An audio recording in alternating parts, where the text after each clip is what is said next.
The domestic market is not big enough for our local industry to be able to support. If we're going to try and build our ecosystem that's going to be able to create jobs and growth here, we need to start looking overseas.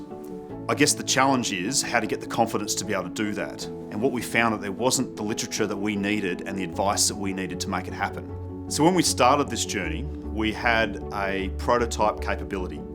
that was functionally ready, but not ready for the market, and certainly not ready for export market.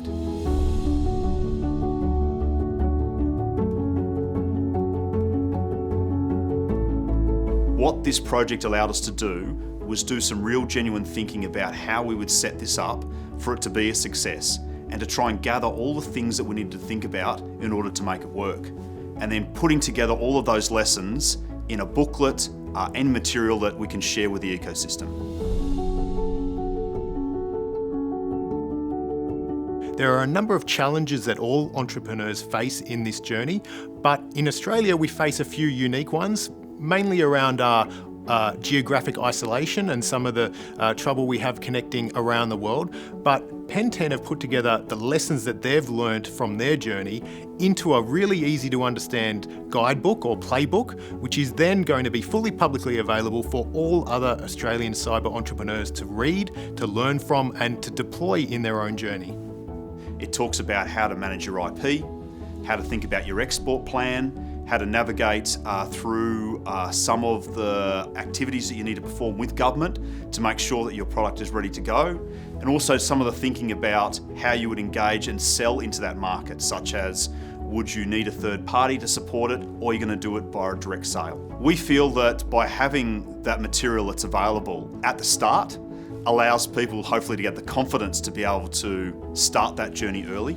to be able to orientate themselves towards an export market right at the start and do that thinking early, and then have the resources there in front of you to be able to understand what sort of decisions you need to make that happen. Penten's Cyber Export Playbook gives really actionable activities and guidelines as to the challenges you're going to face, the opportunities you have, and how you can go about getting that product or service into international market. My advice to other industry players would be absolutely connect with AustCyber, connect now, think big and think global. There's no reason in this industry why we need to think of ourselves as Australian only and really sort of limiting ourselves to this geography, particularly in the industry of cyber. Well, this project fund allowed us to accelerate the path that we were already on, allow us to bring forward what we had planned to do and do it now rather than doing it in 18 months or 24 months. So what AustCyber has done for Penten is actually give us the confidence to look at our market, not just locally here in Canberra and not just across Australia, but to be able to think about things globally. Cybersecurity is one of those kind of really interesting industries and opportunities where the industry itself and the sector itself is growing at such a rapid rate that white space is opening up all around the globe, and there's no reason why Australia can't be the kind of centre of gravity for filling some of those white spaces. And from Penten's perspective, that's absolutely what we've tried to do.